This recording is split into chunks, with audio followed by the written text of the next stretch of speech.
Assalamualaikum. Sebelum menyaksikan video ini, alangkah baiknya kita membaca doa dulu. Bismillahirrohmanirrohim. Halo sobat cerdas, jumpa lagi dengan Kak Hikmah di sini. Semoga kalian selalu senang ya. Pernahkah sobat cerdas mengamati berbagai hal yang ada atau yang terjadi di sekitarmu, baik kejadian alam atau peristiwa sosial? Misalnya, mengapa air mengalir ke tempat yang lebih rendah, atau mengapa banyak remaja terlibat tawuran? Jika sobat cerdas pernah berpikir tentang hal-hal yang terjadi di sekitarmu, bagus, berarti sobat cerdas memiliki sikap peduli dengan kejadian alam di sekitarmu atau peristiwa sosial yang ada di sekelilingmu. Dengan sikap peduli, akan tumbuh sikap positif yang lain. Misalnya sikap kritis dan ingin memperkaya kecerdasan diri dengan senantiasa menuntut ilmu dan mendengar pengalaman orang lain. Sobat cerdas akan selalu belajar dan mengkaji pengetahuan, menilai apa yang bisa dilakukan dan tidak bisa dilakukan oleh dirimu sendiri. Itulah jika sobat cerdas memiliki sikap peduli. Lalu bagaimana cara menumbuhkan sikap peduli?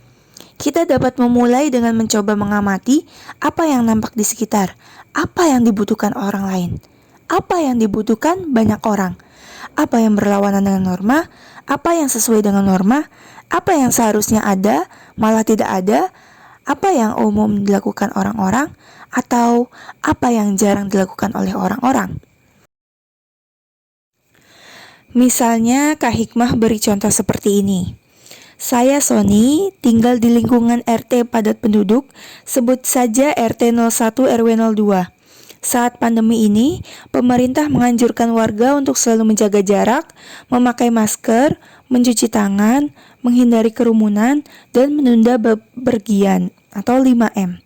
Namun, warga RT 0102 memilih untuk berpikir positif bahwa tidak ada virus di lingkungan RT 01 RW 02, sehingga aktivitas sebelum dan saat pandemi tidak jauh berbeda. Tiba-tiba terdapat kabar bahwa keluarga Bambang di RT 01 RW 02 terpapar virus corona. Warga panik dan menyindir keluarga Bambang untuk pergi dari lingkungan RT 0102. Paniknya warga tidak dibarengi dengan anjuran pemerintah untuk 5M. Sony merasa sedih dengan sikap lingkungan RT-nya. Sikap peduli yang dicerminkan Sony merupakan sikap yang timbul atas perbedaan sikap warga RT 0102 yang mengabaikan 5M dan sikap pemerintah yang menyarankan 5M, serta sikap warga di lingkungan RT-nya ketika ada warga yang terpapar virus corona. Dengan sikap peduli yang dimiliki Sony bisa saja tergerak untuk selalu melaksanakan 5M serta mengajak secara langsung maupun melalui orang yang berpengaruh di lingkungan RT-nya untuk melaksanakan 5M. Sony juga dapat mengirim bingkisan makanan sebagai penyemangat untuk keluarga Bambang sehingga lingkungan RT-nya dapat melihat bahwa sikap saling membantu harus diwujudkan jika ada warga yang tertimpa musibah. Dengan sikap peduli, hidup jadi lebih bermakna, timbul sikap kritis terhadap lingkungan sekitar, dan timbul keinginan untuk melakukan perubahan ke arah yang lebih baik. Sikap-sikap inilah yang umumnya menjadi dasar dibuatnya karya ilmiah. Contohnya, Sony bisa saja membuat karya ilmiah dengan judul Stigma Masyarakat Indonesia terhadap orang positif COVID-19. Sony menjaring berbagai kasus melalui wawancara secara daring melalui Google Form yang disebarkan ke media sosial. Pertanyaan wawancara disesuaikan dengan teori dan rumusan masalah. Setelah didapatkan hasil wawancara, Sony mengolahnya menjadi hasil penelitian. Hasil penelitian yang didapatkan selanjutnya akan dibahas dan dianalisis berdasarkan rumusan masalah dan teori yang ada. Setelah pembahasan dilakukan, barulah Sony membuat simpulan dan saran. Penelitian yang dilakukan Sony bisa bermanfaat bagi peneliti, pemerintah, dan masyarakat yang membutuhkan. Misalnya, dengan penelitian stigma masyarakat Indonesia terhadap orang positif COVID-19 yang dilakukan Sony, pemerintah memutuskan untuk melakukan sosialisasi lebih gencar lagi tentang apa yang harus dilakukan masyarakat jika tetangganya atau orang terdekatnya terkonfirmasi positif COVID-19. Mewujudkan sikap peduli bukan hanya dengan menyusun karya ilmiah dengan tema COVID-19 atau tema sosial. Banyak hal di sekitar kita yang dapat kita taruh perhatian karena sikap peduli kita. Misalnya tema lingkungan dan alam. Tentu saja untuk membuat karya ilmiah perlu memahami suatu bidang ilmu tertentu dengan membaca banyak buku dan tulisan ilmiah. Dengan mempelajari seluk-beluk karya ilmiah, Kak Hikmah yakin Sobat Cerdas nantinya akan dapat memberikan kontribusi terhadap keilmuan agar ilmu pengetahuan lebih berkembang karena kepedulian Sobat mengamati berbagai fenomena dan mewujudkannya ke dalam tulisan ilmiah yang dapat dipertanggungjawabkan. Kak Hikmah yakin Sobat Cerdas pasti memiliki sikap peduli. Yuk wujudkan sikap peduli Sobat Cerdas dengan membaca dan menyusun karya ilmiah. Melalui video ini, Sobat Cerdas diharapkan mampu mengidentifikasi struktur karya ilmiah yang dibaca. Sebelum mempelajari struktur karya ilmiah, mari kita simak dulu pengertian karya ilmiah berikut. Berikut ini pengertian karya ilmiah menurut berbagai penulis. Pengertian ini Kak Hikmah dapatkan dari berbagai tulisan ilmiah. Pengertian pertama berasal dari tulisan milik Tanjung yang diterbitkan tahun 2005. Tanjung berpendapat bahwa karya ilmiah adalah tulisan seorang ilmuwan yang ingin mengembangkan ilmu pengetahuan, teknologi, dan seni yang diperolehnya melalui studi pustaka, kumpulan pengalaman penelitian, dan pengetahuan orang lain. Selanjutnya, pendapat dari Pateda dan Pulubuhu mengenai pengertian karya ilmiah, yaitu karya ilmiah adalah karya hasil pemikiran ilmiah pada suatu disiplin ilmu tertentu yang disusun secara sistematis, ilmiah, logis, benar, dan bertanggung jawab, serta menggunakan bahasa yang baik dan benar. Apakah sudah terbayang di benak kalian seperti apa pengertian karya ilmiah itu? Mari kita simak simpulan dari dua pendapat tersebut.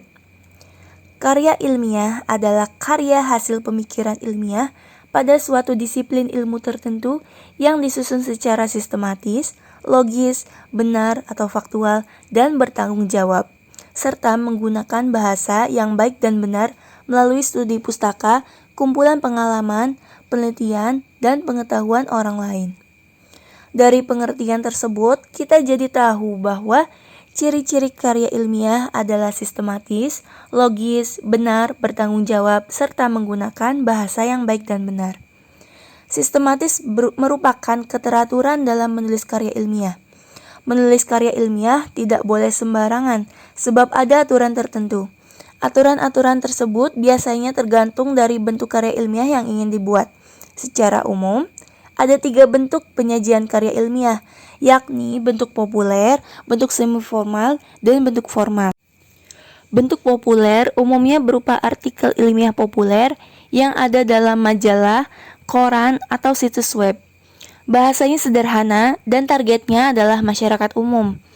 Meskipun bentuknya mana suka, artikel ilmiah populer tetap harus bersifat ilmiah dan dapat dipertanggungjawabkan. Contoh artikel ilmiah populer yaitu bisa ditemui di situs Alodokter atau Hukum Online. Tulisan pada situs tersebut dapat dipertanggungjawabkan karena jelas tertulis bahwa penulis artikel di Alodokter merupakan dokter dan penulis artikel di Hukum Online merupakan advokat.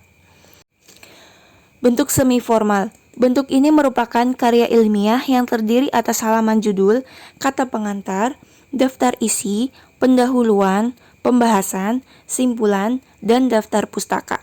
Meskipun memiliki struktur demikian, bahasa yang digunakan dalam bentuk ini tidak terlalu kaku. Bentuk semi-formal jarang digunakan dalam lingkungan akademik. Bentuk formal. Bentuk formal merupakan bentuk terbaku dan terlengkap dari berbagai bentuk karya ilmiah. Karya ilmiah dengan bentuk formal biasanya ditemui dalam lingkungan akademik. Bila dibandingkan dengan bentuk semi-formal, bentuk formal biasanya menjelaskan kajian teori dan metode penelitian secara lebih mendalam.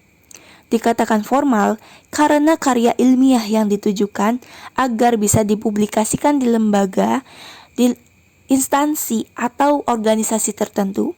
Oleh karena itu, penyajian karya ilmiah dalam bentuk formal ini Isi dan sistematikanya mengacu pada pedoman penulisan yang diatur oleh lembaga, instansi, atau organisasi tersebut. Karya ilmiah dengan penyajian bentuk formal biasanya ditulis sebagai tugas akhir mahasiswa yang diterbitkan oleh universitas atau artikel ilmiah yang diterbitkan oleh jurnal ilmiah. Ciri karya ilmiah berikutnya setelah sistematis adalah logis.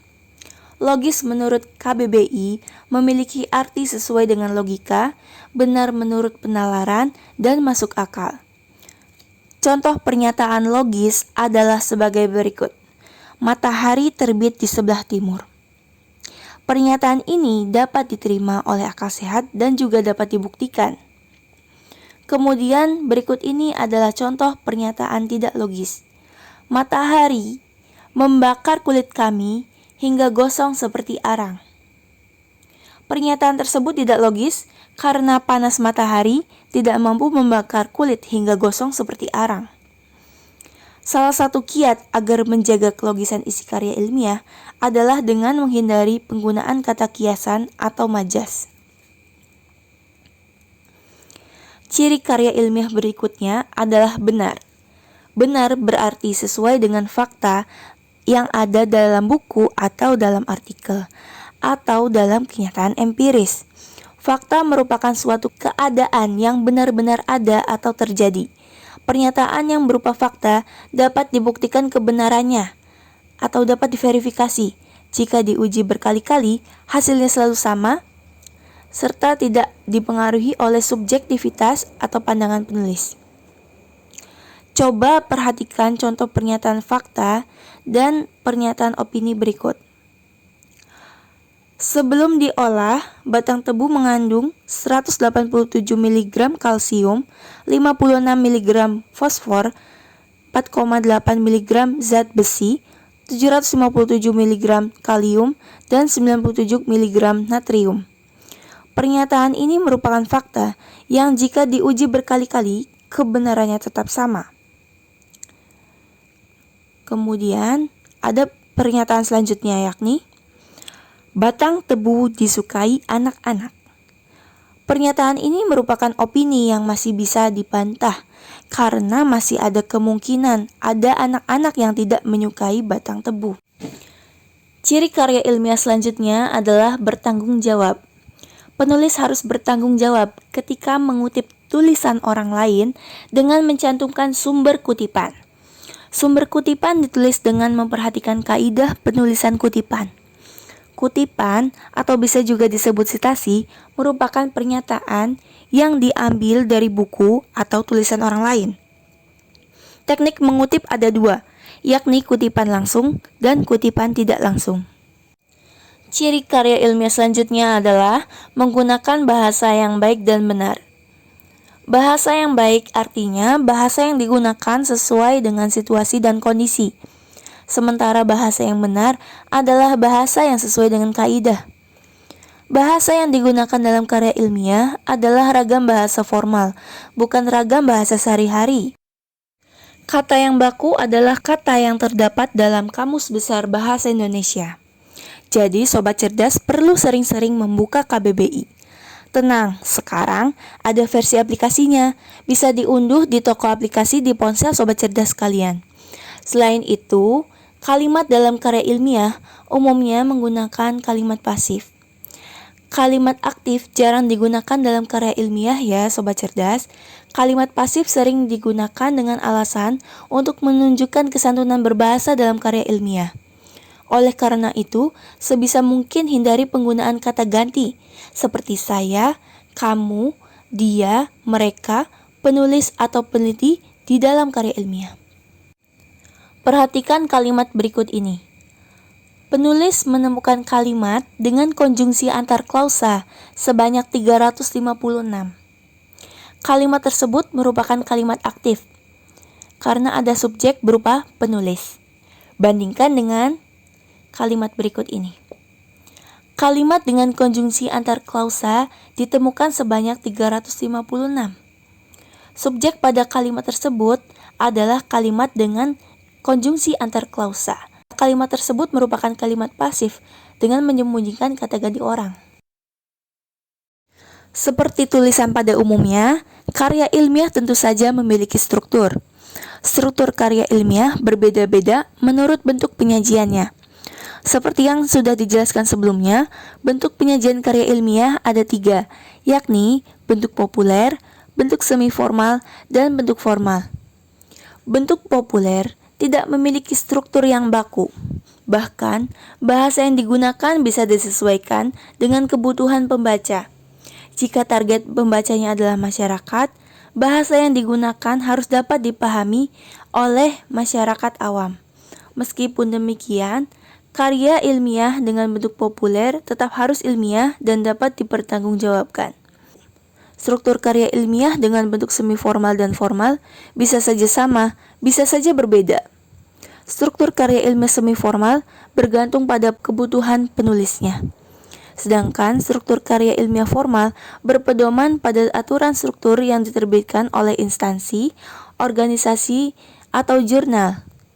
Secara umum, bentuk semi formal dan bentuk formal memuat konten berikut. Konten yang pertama yang harus ada dalam karya ilmiah semi formal atau formal adalah judul. Judul ditulis dengan satu frasa, mencerminkan masalah yang diteliti, tujuan penelitian, subjek penelitian, dan metode penelitian. Contohnya, intensitas bercermin siswi IPA dan siswi IPS. Analisis komparatif intensitas bercermin antara siswi IPA dengan siswi IPS di SMAN 5 Semarang. Nah, di sini terdapat masalah yang diteliti, yaitu intensitas bercermin siswi IPA dan siswi IPS. Kemudian ruang lingkup penelitiannya adalah intensitas bercermin. Tujuan penelitiannya yaitu untuk membandingkan intensitas bercermin antara siswi IPA dan siswi IPS di SMAN 5 Semarang. Subjek penelitiannya yaitu siswi IPA dan siswi IPS SMAN 5 Semarang. Metode penelitiannya yaitu analisis komparatif. Konten berikutnya itu bagian pendahuluan. Bagian pendahuluan berfungsi untuk membuka karya ilmiah. Umumnya, bagian pendahuluan memuat latar belakang masalah, rumusan masalah, tujuan penelitian atau penulisan, dan manfaat penelitian. Bagian latar belakang masalah berisi mengenai alasan peneliti melakukan penelitian serta pentingnya penelitian itu dibahas. Rumusan masalah merupakan pertanyaan penelitian yang jawabannya akan menjadi fokus pembahasan. Biasanya diawali oleh kata mengapa atau bagaimana dan diakhiri dengan tanda tanya. Tujuan penelitian adalah pernyataan yang dibuat untuk memperjelas arah penelitian. Biasanya tujuan penelitian berpedoman pada rumusan penelitian atau rumusan masalah. Manfaat penelitian merupakan keterangan mengenai kegunaan penelitian untuk bidang ilmu, lembaga, atau pihak tertentu. Bagian selanjutnya adalah kerangka teoretis. Kerangka teoretis berisi mengenai teori-teori yang menjadi kunci untuk membahas suatu permasalahan.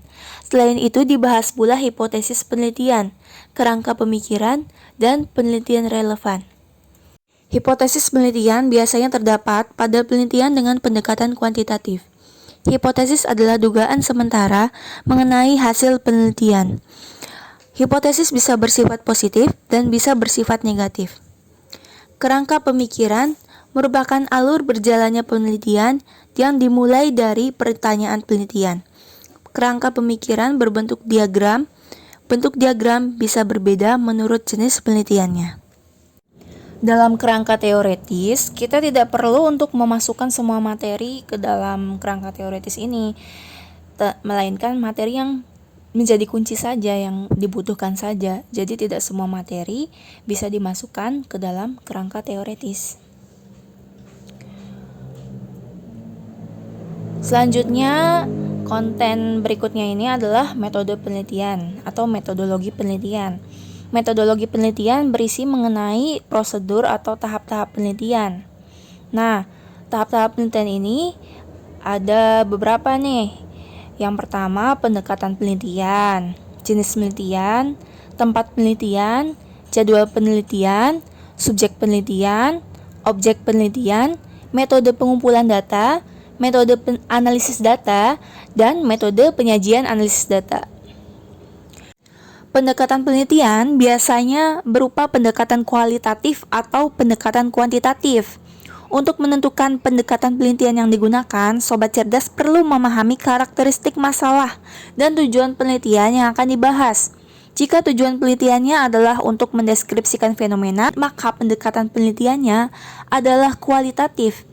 Jika tujuan penelitiannya adalah untuk mengetahui hubungan atau pengaruh antara variabel A dan variabel B, maka pendekatan penelitiannya adalah kuantitatif. Nah, jadi kalau misalkan sobat cerdas akan melaksanakan penelitian, misalnya pengaruh intensitas cahaya terhadap semangat siswa dalam belajar, itu berarti penelitiannya penelitian kuantitatif. Nah, kalau misalnya sobat cerdas ingin membahas mengenai semangat belajar siswa saja, maka penelitian yang sobat cerdas lakukan menggunakan pendekatan kualitatif. Seperti itu ya. Selanjutnya ada jenis penelitian. Berikut ini adalah alur menentukan jenis penelitian menurut Herlanti tahun 2014. Nah, kita mulai dari tengah dulu. Berkaitan dengan hubungan dua variabel atau tidak. Kalau misalnya kayak tadi tuh yang pengaruh intensitas cahaya terhadap semangat belajar. Nah, itu berarti kan ada dua variabel tuh, intensitas cahaya, semangat belajar. Nah, itu berarti ada dua. Kalau dua berarti ke kanan, iya. Kalau misalnya penelitiannya yang tadi yang kualitatif, yang semangat belajar aja, berarti nggak ada cuma satu variabel kan, berarti no kan, berarti ke kiri. Nah, itu seperti itu ya cara menggunakan bagan alur untuk memilih jenis penelitian ini. Kemudian setelah itu, misalnya tadi ya saya pakai yang pengaruh intensitas cahaya terhadap semangat belajar. Nah, apakah salah satu variabel dimanipulasi? Dimanipulasi itu maksudnya misalnya ada siswa yang diberikan intensitas cahaya yang lebih gitu dibandingkan siswa yang lainnya. Berarti salah satunya kan dimanipulasi tuh. Salah satunya ada yang tidak diberi intensitas cahaya yang lebih. Berarti penelitian itu termasuk ke penelitian eksperimen. Ya, berarti kalau misalnya ada yang dimanipulasi berarti iya, kemudian eksperimen. Nah, kemudian jika tidak berarti hanya studi korelasional. Kalau studi korelasional itu hanya membahas pengaruhnya saja, tetapi nanti pembahasannya bakal kuantitatif. Selanjutnya ada tempat dan jadwal penelitian. Nah, tempat penelitian ini adalah tempat sebenarnya terjadinya penelitian. Jadi kalau misalnya teman-teman ingin meneliti pertumbuhan kecambah gitu, berarti tempatnya di mana gitu. Dijelaskan tempatnya seperti apa, lokasinya seperti apa, dan intensitas cahayanya bagaimana, dan itu dijelaskan dengan foto. Namun perlu diingat bahwa tidak semua penelitian memiliki tempat penelitian yang jelas, karena ada penelitian yang tempat penelitiannya bisa di mana saja. Contohnya penelitian studi pustaka. Kemudian jadwal penelitian. Jadwal penelitian ini merupakan rencana yang berkaitan dengan tanggal dan waktu penelitian dari awal proposal hingga akhir, yaitu sidang skripsi atau sidang tesis gitu, atau sidang karya ilmiah gitu ya. Kemudian ada subjek penelitian. Subjek penelitian ini menurut Ari Kunto, subjek penelitian adalah sumber data dalam penelitian. Jika sumber datanya adalah koran, maka koranlah yang menjadi subjek penelitian. Jika subjek penelitiannya adalah orang atau sumber datanya adalah orang, maka subjek penelitiannya adalah orang tersebut. Jika sumber penelitiannya adalah siswa 11 IPA 1, maka subjek penelitiannya adalah siswa kelas 11 IPA 1. Kemudian setelah melihat definisi tersebut, mari kita simak contoh judul berikut ini. Contohnya yaitu intensitas bercermin siswi IPA dan siswi IPS. Analisis komparatif intensitas bercermin ya. antara siswi IPA dengan siswi IPS di SMAN 5 Semarang. Ibu sampaikan apa adanya, ini penelitiannya benar ya, benar dilaksanakan oleh siswa SMAN 5 Semarang di SMAN 5 Semarang itu. Nah, ini dari judul tersebut, penelitian itu bisa dilihat kalau subjek penelitiannya adalah siswi IPA dan siswi IPS di SMAN 5 Semarang. Karena sumber datanya dari situ ya, dari siswi IPA dan IPS SMAN 5 Semarang. Objek penelitian ya, tadi subjek penelitian, sekarang objek penelitian. Menurut Sugiono, pengertian objek penelitian adalah suatu atribut atau sifat atau nilai dari orang, objek atau kegiatan yang mempunyai variasi tertentu yang ditetapkan oleh peneliti untuk dipelajari dan kemudian ditarik kesimpulannya. Nah, yang dipelajari dan diteliti oleh peneliti dari suatu orang ya. Berarti kalau misalnya lihat dari judul yang tadi, objek penelitiannya itu intensitas bercermin ya. Kenapa? Karena intensitas bercermin ini diambil dari siswi IPA dan siswi IPS gitu kan. Intensitas bercermin siapa yang diteliti? Siswi IPA dan siswi IPS. Apa yang diteliti dari siswi IPA dan siswi IPS? Intensitas bercermin. Jadi kalau misalnya untuk mencari objek penelitian, bisa berpedoman dari subjek penelitiannya. Apa yang diteliti dari subjek penelitian, yaitu objek penelitian, gitu ya. Selanjutnya ada metode pengumpulan data. Metode pengumpulan data ini membahas mengenai teknik dan alat yang digunakan untuk mendapatkan data. Nah, datanya apa? Datanya misalnya tadi ya,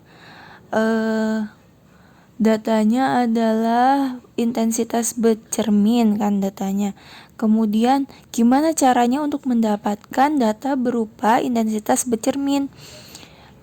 Caranya yaitu dengan, kalau misalnya kita lihat di dalam penelitiannya ya, caranya dengan angket, wawancara, dan dokumentasi. Dia menggunakan 3 cara untuk mendapatkan data berupa intensitas bercermin. Kemudian ada metode analisis data. Metode analisis data adalah metode yang digunakan untuk menganalisis dan memproses data yang dikumpulkan. Jadi data intensitas bercermin itu dianalisis, dan cara analisisnya itu banyak sekali caranya, tergantung karakteristik dari datanya. Kalau misalnya kita lihat di penelitian yang tadi itu analisis komparatif tadi itu melakukan uji X2 atau chi-square test. Chi-square test adalah salah satu jenis uji komparatif non-parametris yang dilakukan pada 2 variabel, di mana skala data kedua variabel adalah nominal.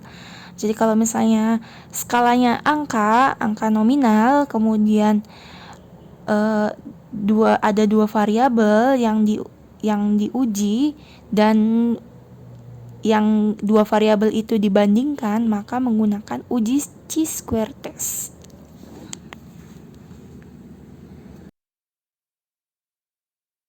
Selanjutnya, setelah dianalisis, datanya itu perlu disajikan di dalam penelitian menggunakan metode tertentu.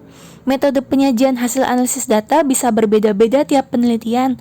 Jika melihat dari abstrak penelitian yang tadi ya, yang intensitas bercermin siswi IPA dan siswi IPS itu, maka metode penyajian hasil analisis datanya menggunakan diagram lingkaran.